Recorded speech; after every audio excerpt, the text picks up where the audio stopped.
Welcome to Real Issue Podcast. I'm your host, Martel Llewellyn. Guys, if you are a Miami Heat fan, continue to like, share, comment, subscribe. Thank you for all the support. And if you're an NBA fan, subscribe to the channel. And thank you for all the support. Guys, we're pushing to 2,500 subscribers. If you have not yet subscribed to the channel, I would appreciate it if you do. Also, too, let me know what you guys think about my channel in the comments. I appreciate all the feedback and all the support.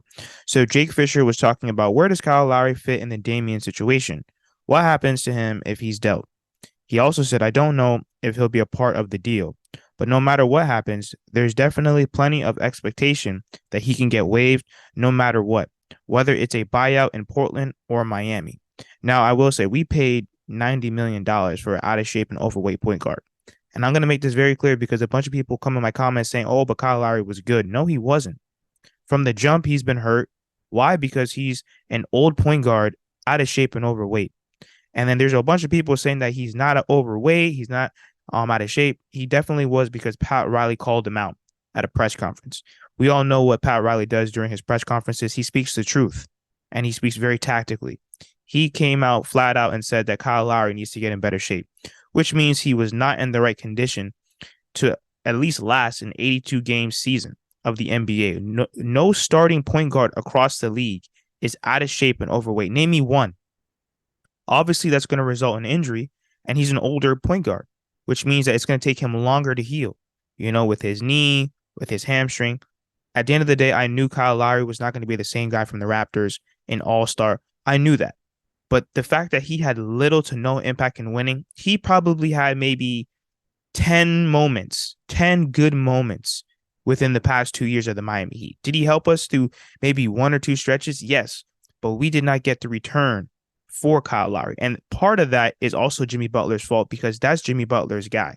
Okay. I don't think he got on Kyle Lowry enough at all. Jimmy Butler, the only reason why the Miami Heat got Kyle Lowry was because of you. You didn't get on him enough. He couldn't put the hamburgers down. He couldn't put the cheeseburgers down. To be honest, I think that's a huge disappointment because I think if we had a healthy Tyler Hero and a healthy Kyle Lowry at least once, we probably could have won the chip. That's just my opinion.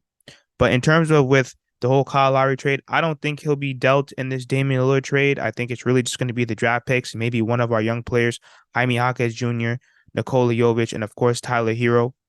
But if we're able to at least keep him, I think that we should at least keep him until the trade deadline and then dump his salary and then get better role players in return. I don't think that we should just waive him.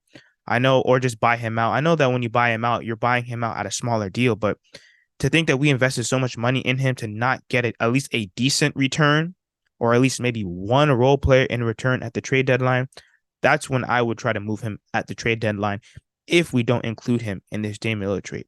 And like I said, it's not the bash Kyle Lowry. It's just that he did not deliver on his end.